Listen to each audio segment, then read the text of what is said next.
بسم اللہ الرحمن الرحیم۔ حضرات محترم، میرے بھائی بہنوں اور بیٹیوں، آج میں سیدنا حضرت عمر فاروق رضی اللہ تعالیٰ عنہ کی شہادت کا واقعہ بیان کرنا چاہتا ہوں۔ یکم محرم کو حضرت عمر رضی اللہ تعالیٰ عنہ کی شہادت ہوئی۔ ان کا زمانہ خلافت 10 سال 6 ماہ 18 دن تھا۔ مدینہ منورہ میں فیروز نامی ایک پارسی غلام تھا۔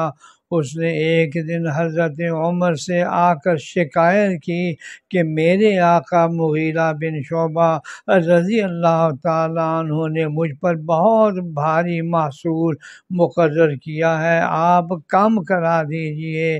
حضرت عمر رضی اللہ تعالیٰ عنہ نے تعداد پوچھی، اس نے کہا روزانہ 2 درہم۔ حضرت عمر نے پوچھا تو کون سا پیشہ کرتا ہے؟ بولا کہ نجاری، نقاشی، آہنگری۔ فرمایا کہ ان صنعتوں کے معاملے میں یہ رقم بہت نہیں ہے۔ فیروز دل میں سخت ناراض ہو کر چلا گیا۔ دوسرے دن حضرت عمر صبح کی نماز کے لیے نکلے تو فیروز خنجر لے کر مسجد میں آیا۔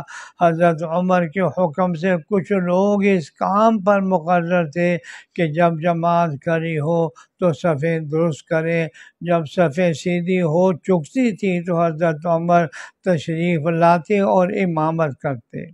اس دن یعنی یکم محرم کو حسب معمول صفیں درست ہو چکی تو حضرت عمر امامت کے لیے بڑھے اور جو ہی نماز شروع کی تو اس بدبخت فیروز نے دفعتاً گھات میں سے نکل کر 6 وار کیے، جن میں سے ایک ناف کے نیچے پڑا۔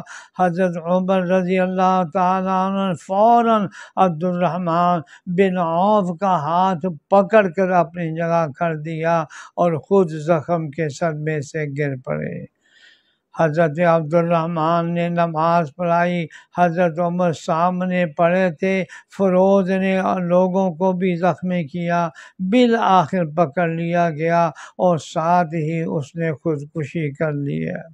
حضرت عمر رضی اللہ تعالیٰ عنہ نے اپنے بیٹے عبداللہ کو بلا کر کہا کہ حضرت عائشہ کے پاس جاؤ اور کہو کہ عمر آپ سے اجازت طلب کرتا ہے کہ رسول اللہ صلی اللہ علیہ وسلم کے پہلو میں دفن کیا جائے۔ عبداللہ بن عمر حضرت عائشہ کے پاس آئے، وہ رو رہی تھی۔ حضرت عمر کا سلام کہا اور پیغام پہنچایا۔ حضرت عائشہ نے فرمایا اس جگہ کو میں نے اپنے لیے محفوظ رکھا تھا، لیکن آج میں حضرت عمر کو اپنے آپ پر ترجیح دوں گی۔ عبداللہ واپس آئے اور لوگوں نے حضرت عمر کو خبر دی۔ بیٹے کی طرف مخاطب ہوئے، فرمایا کیا خبر لائے ہو؟ انہوں نے کہا جو آپ چاہتے تھے۔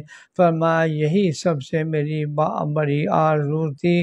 اس وقت اسلام کے حق میں جو سب سے اہم کام تھا وہ ایک خلیفہ کا انتخاب کرنا تھا۔ تمام صحابہ بار بار حضرت عمر سے درخواست کرتے تھے کہ آپ طے کر جائیں۔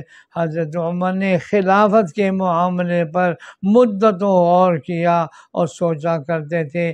بار بار لوگوں نے ان کو اس حالت میں دیکھا، سب سے الگ متفکر بیٹھے ہیں اور کچھ سوچ رہے ہیں۔ درخواست کیا تو معلوم ہوا کہ خلافت کے بارے میں متفکر ہیں۔ اللہ جل شانہ سیدنا عمر فاروق رضی اللہ تعالی عنہ کی قبر کو جنت کا باغیچہ بنائے اور امت کو ان کے اسوہ حسنہ سے نفع اٹھانے کی توفیق عطا فرمائے، آمین یا رب۔